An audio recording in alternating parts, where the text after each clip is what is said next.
आप सभी को मेरा नमस्कार। आज मैं आप सभी को मल्लिकार्जुन ज्योतिर्लिंग कैसे जाना है, कैसे दर्शन करना है और किस समय जाना है, इसकी जानकारी देने वाली हूँ। मल्लिकार्जुन ज्योतिर्लिंग के दर्शन करने के लिए आप कभी भी नहीं जा सकते हो।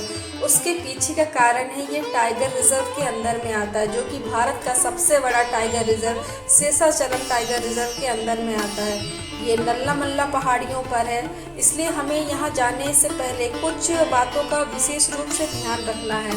जैसे कि ये जो ज्योतिर्लिंग है, ये नल्ला मल्ला पहाड़ियों पे है, मैंने आपको पहले ही बताया था, जिसके वजह से इस अभयारण्य को पार करने के लिए हमें 1 घंटे से 1.5 घंटे तक का समय लगता है।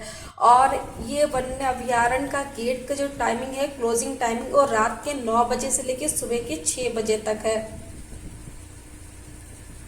इसका मतलब ये है कि जब आप इस वन्य अभयारण्य को आप पार करोगे तो आपको रात के 9 बजे से पहले ही इस वन्य अभयारण्य को पार करना है। जैसे ही रात के 9 बजता है तो यहाँ का जो गेट है, मेन रोड का जो गेट है, इसको बंद कर दिया जाता है सुबह के 6 बजे तक के लिए। तो आप कहीं से भी अगर आ रहे हो तो आपको इस बात का विशेष रूप से ध्यान रखना है। ये जो पूरा वन है, इसको पार करने के लिए आपको 1 से 1.5 घंटे तक का समय लगता है। अगर मान लो आप हैदराबाद से भी आ रहे हो, रात में आप आ रहे हो, तो आप कोशिश करो कि आप रात के 9 बजे से पहले इस वन को पार कर लो। अदरवाइज फिर आपको मेन गेट के बाहर ही रोक दिया जाएगा और सुबह को 6 बजे ही आप जा पाओगे अंदर, उससे पहले नहीं। तो इस बात का विशेष रूप से ध्यान रखें। अगर आप लोग हैदराबाद से आ रहे हो तो आप रात की बसेस ले, ये सबसे अच्छा रहता है।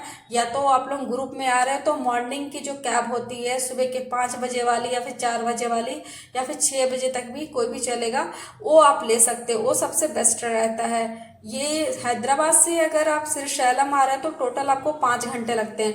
अगर आप बस से भी आ रहे हो तो भी आपको 5 घंटे ही लगते हैं। बस प्रॉब्लम आती है जब ये जगह को आप आ जाते हो इसका गेट क्लोजिंग के टाइम के समय में।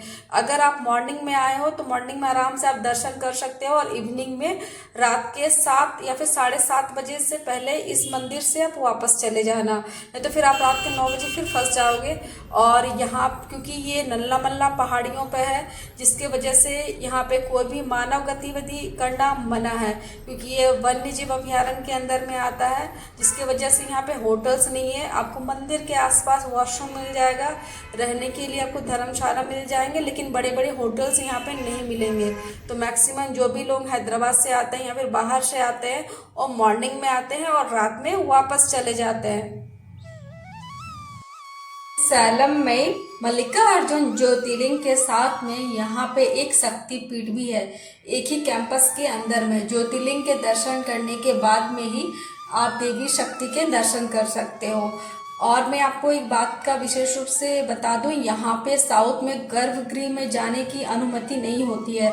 तो आप ना तो महादेव की पूजा कर सकते हो गर्भगृह में जाके, ना ही देवी शक्ति की। ये साउथ में नियम होता है कि कोई भी गर्भगृह के अंदर नहीं जा सकता है।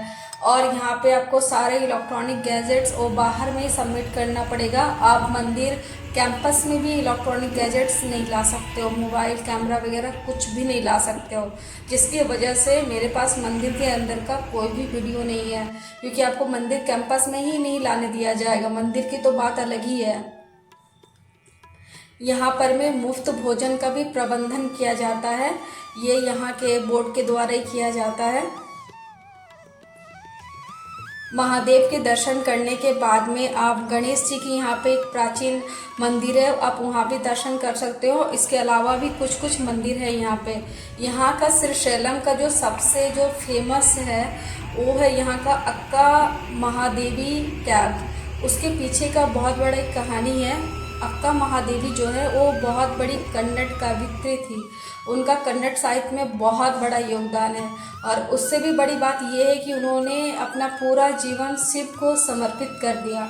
उन्होंने शिव को ही आजीवन अपना पति माना, और एक राजघराने से संबंध रखती थी, लेकिन उन्होंने अपनी सारी सुख सुविधाओं को त्याग कर दिया और यही नल्ला मल्ला पहाड़ियों पे नागार्जुन श्रीशैलम के जंगलों में यहाँ पे एक गुफा है जो कृष्णा नदी के तट पे ही है, वहाँ पे आके वो तपस्या की थी कई वर्षों तक। उनका जन्म जो हुआ था वो कर्नाटक में शिवमोगा करके एक जिला है, वहाँ हुआ था 12वीं शताब्दी में। फिर वो पूजा आराधना करने के लिए यहाँ श्री शैलम आ गई थी। और यहीं एक गुफा है, तो उस गुफा में लोग जाते हैं, उस गुफा में जाते हैं, वहाँ पर भी एक शिवलिंग है, वहाँ पर दर्शन करने के लिए। तो यहाँ तक कैसे जाना है, इसके लिए आपको मंदिर से आपको बाहर आना पड़ेगा पाताल गंगा के लिए। पाताल गंगा आप दो तरीके से आ सकते हो, एक रोपवे है, रोपवे से भी आ सकते हो और सीढ़ियों से भी आ सकते हो। सीढ़ियों से नीचे आने के बाद में यहाँ पे आपको फेरी लेना पड़ता है। फेरी का चार्ज एक बार आप लोग देख लेना, क्योंकि जो ये फेरी है आपको लेकर भी जाती है और लेके वापस भी आती है।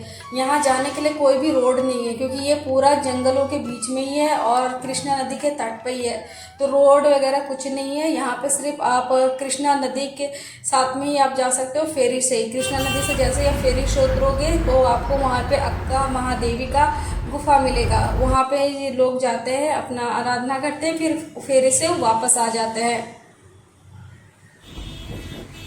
यहाँ पर एक बहुत बड़ा डैम है जिसको बोला जाता है श्रीशैलम रिजर्वायर। लोग यहाँ पर घूमते हैं। ये सब घूमने में करीब आपको 5-6 घंटे लग जाते हैं। तो जो लोग मॉर्निंग में आते हैं तो उनके लिए तो ये बहुत ही अच्छा होता है कि उनको आराम से दर्शन करने के लिए मिल जाता है, जो सुबह के 7 से 8 बजे तक यहाँ पहुँच जाते हैं। लेकिन जो दोपहर में पहुँचते हैं फिर उनको तुरंत दर्शन करके वापस जाना पड़ता है, क्योंकि मैंने आपको पहले ही बताया था ये जो है नल्ला मल्ला श्रीशैलम की शेषाचलम टाइगर रिजर्व के अंदर में आता है, जिसकी वजह से यहाँ पॉसिबल नहीं है किसी का भी रुकना।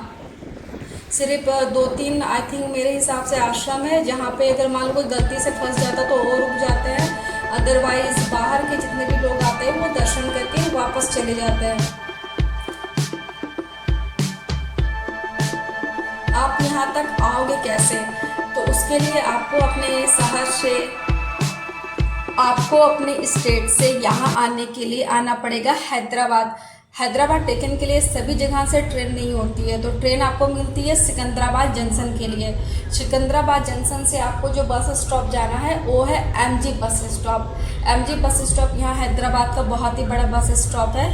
यहाँ से आपको श्रीशैलम के लिए बहुत सारी बसेस मिल जाएंगी। इसके अलावा आपको पर्सनल कैब भी मिल जाएगा और ट्रैवलर भी मिल जाएगा। अगर आप सिंगल नहीं हो तो बेस्ट रहता है कैब बुक कर लो या फिर ट्रैवलर बुक कर लो, लेकिन आप बस से जाओ या फिर कैब से जाओ, आपको जाने में 5 घंटे लगते ही हैं। और सबसे बड़ी बात यह है कि मैंने जो आपको बताया था ये जंगल से क्रॉस करके जाना पड़ता है, जो टाइगर रिजर्व के अंदर में आता है, जिसके वजह से यहाँ पे गेट क्लोजिंग का बहुत ही विशेष रूप से ध्यान रखना पड़ता है। और इस जंगल को क्रॉस करने में 1 घंटे आपको लगता है। अगर सबसे बेस्ट होता है अगर आप कैब से आ रहे हो तो आप मॉर्निंग में ही कैब ले लो 5 बजे या फिर 6 बजे तक।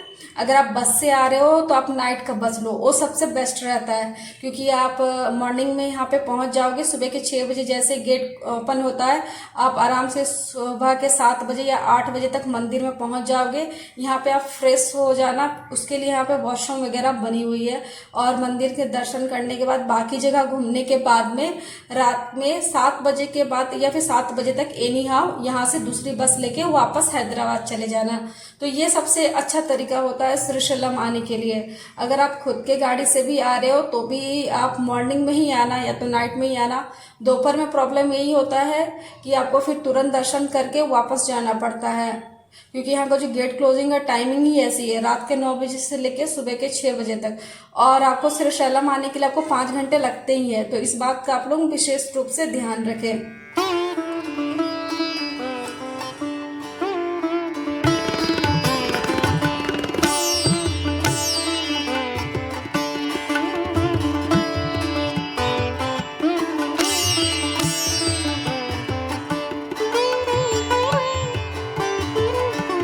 शेषाचलम की जो जंगल है वो बहुत ज़्यादा फेमस है यहाँ पे चंदन के लिए। आप जब यहाँ पे मंदिर पे आओगे तो आपको सड़क के किनारे बहुत सारे लेडीज मिलेंगी जो चंदन के टुकड़े बेचते हुए आपको नजर आएंगी। नॉर्मली ये सफ़ेद चंदन बेचती है, लेकिन जो शेषाचलम का जो जंगल है ये लाल चंदन के लिए बहुत ही ज़्यादा फेमस है। जो मूवी आई थी पुष्पा करके, वो मूवी भी इसी जगह को लेकर ही है। शेषाचलम इस चीज़ के लिए फेमस ही है अपने लाल चंदन की वजह से।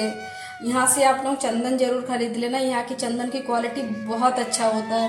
मैंने भी खरीदा था, बहुत ही कम रेट पे यहाँ पे बहुत बड़े बड़े चंदन के टुकड़े आपको मिल जाते। नॉर्मली जो यहाँ पे लेडीज़ बेचती है वो सफ़ेद चंदन ही बेचती हैं, तो आपको यहाँ पे चंदन बहुत ही कम रेट पे आपको मिल जाता है। उसके अलावा यहाँ पे घूमने के लिए भी बहुत सी जगह है, आप रिजर्वायर वगैरह ये सब आप घूम सकते हो। ट्रेन से यहाँ आना पॉसिबल नहीं है, क्योंकि ट्रेन से भी अगर आप आओगे तो रेलवे स्टेशन से फिर आपको यहाँ पहाड़ियों तक आने के लिए बहुत मुश्किल का सामना करना पड़ता है, तो मैक्सिमम लोग यहाँ बस में ही आना पसंद करते हैं।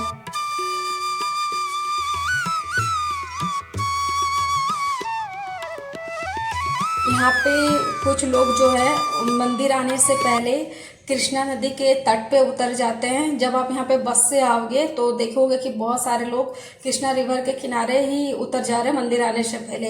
यहाँ पर ये लोग उतर जाते हैं और कृष्णा नदी के किनारे नहा लेते, कृष्णा नदी पे ही, और जिनको अपना बाल उतरवाना होता है वो बाल उतार देते हैं और अपना नहा के यहाँ से फिर से बस में चढ़ के फिर से मंदिर चले जाते हैं।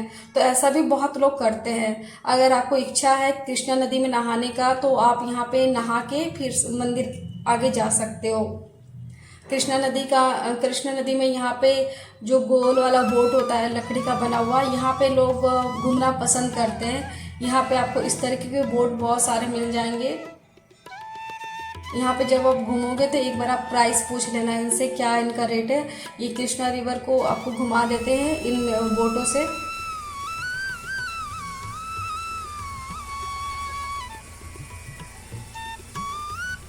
यहाँ बस आप आओगे तो एक बात का बस ध्यान रखना कि आपको रात में 7 बजे से पहले ही यहाँ से निकल जाना है, ज़्यादा लेट नहीं करना है, नहीं तो फिर उधर आप फंस सकते हो गेट पे। जो बस भी होती है लास्ट बस, जहाँ तक मुझे पता है 7:30 बजे या फिर 7 बजे तक ही होती है। आप लोग एक बार टाइम देख लेना उस हिसाब से। अगर आप बस से आ रहे हो तो बस का टाइमिंग पूछ लेना। जैसे जो आप कैब करोगे सिकंदराबाद से या फिर हैदराबाद से कहीं से भी, तो उनको यहाँ का टाइमिंग पता होगा, वो खुद ही आपको बता देंगे कि लास्ट यहाँ से हमें इतने बजे तक निकल जाना है। तो आप लोग उनका बात को ही फॉलो करना, खुद से यहाँ घूमने में ज़्यादा टाइम मत बिता देना, क्योंकि यहाँ होटल्स नहीं है, फिर आपको यहाँ बहुत प्रॉब्लम हो जाएगी, फिर धर्मशाला में रुकना पड़ जाएगा।